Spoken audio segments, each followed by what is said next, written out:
Many years ago, I used to be a gamer. I used to love my gaming. I'm 41 now, and we grew up in our house. We had Ataris and Amstrads.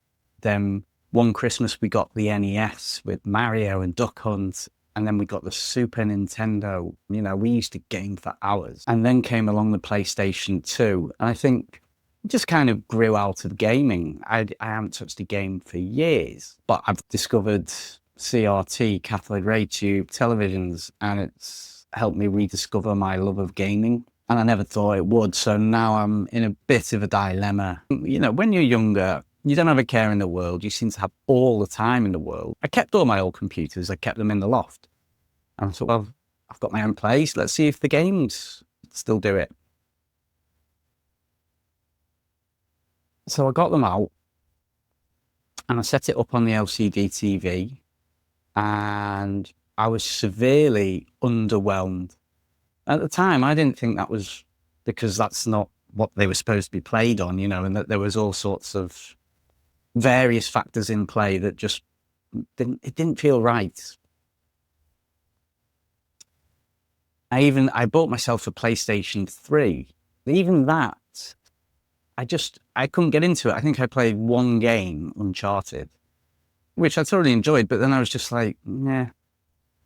When I bought it for Grand Theft Auto 5, which again I played, and I was kind of like, meh, wasn't feeling it. It just wasn't a priority. So the old systems went back in the lofts, and yeah, I thought nothing of it. Fast forward a few years, and a lad who I was in university with mentioned that these old TVs, they go for silly money. And I was like, nah, don't be silly. People are chucking them out. Nobody wants them. So I looked online, there was cathode ray tube TVs, and well, lo and behold, they were going for 250 quid, stuff like that. So what? No way. So I started looking into it, and it's like, yeah, it was all this retro gaming community came up, and a lot of people were seeking these CRT TVs. I thought, no way, I'm not paying 250 quid for one. So, you know, I'll keep my eyes out. There's bound to be someone on eBay or Facebook that's just getting rid of it, basically, to clear the space, and they're not going to charge silly money. And lo and behold, I found one. It was a 28-inch Sony Trinitron widescreen, which if we'd have had that back in the day, we would have thought it was the best telly ever. But looking at it now, it's just like, eh. I thought, well, it's 40 quid. I'll give it a go. Do you know what I mean?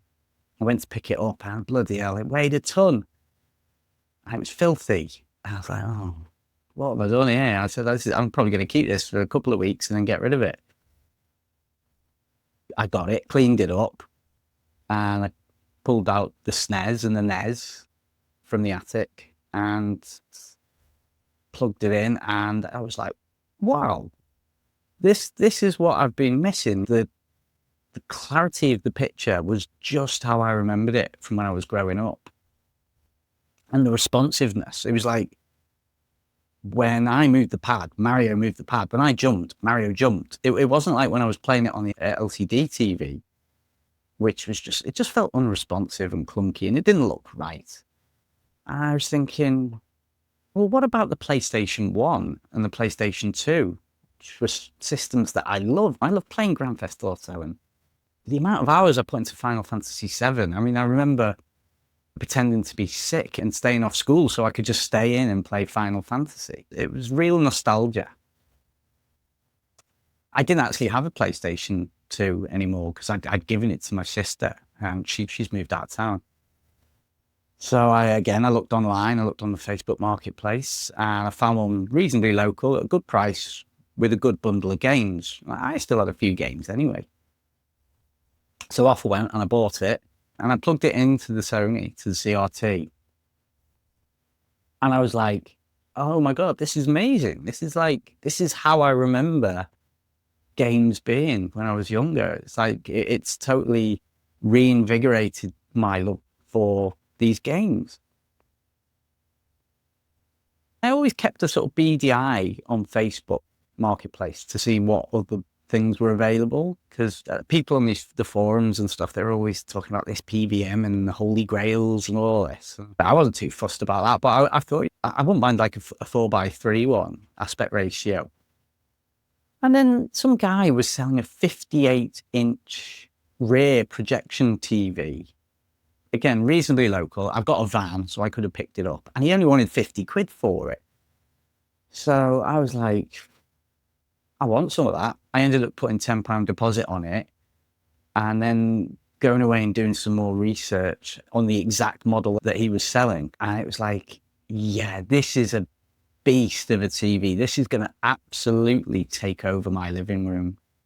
I thought, I can't get a 58-inch CRT TV and it's going to take about 3 people to move it. I thought, no, I'm going to have to tell him that I can't have it anymore.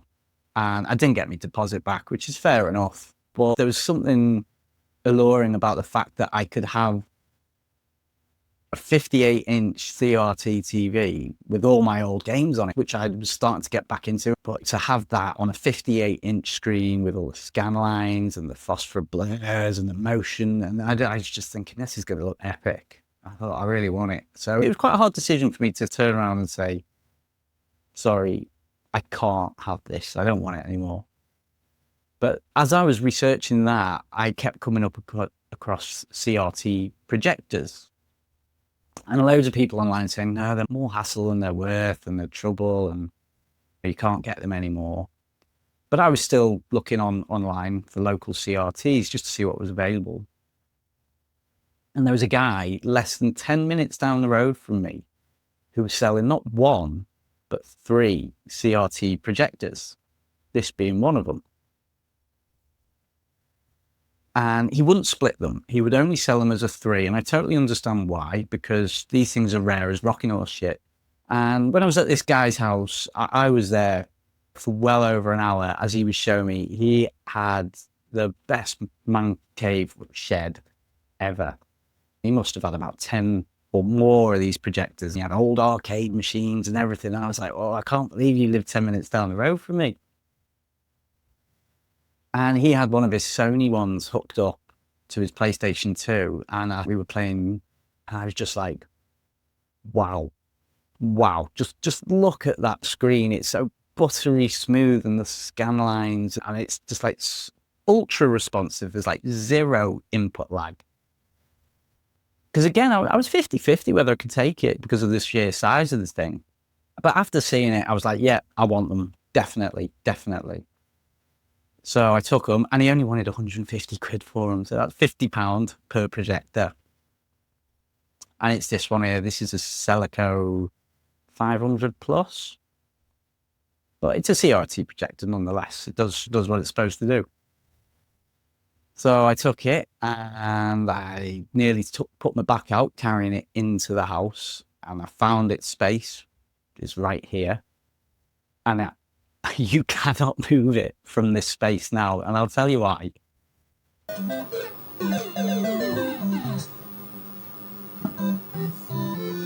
So I'll tell you why, but that's going to have to wait for the next video. So we'll see you then.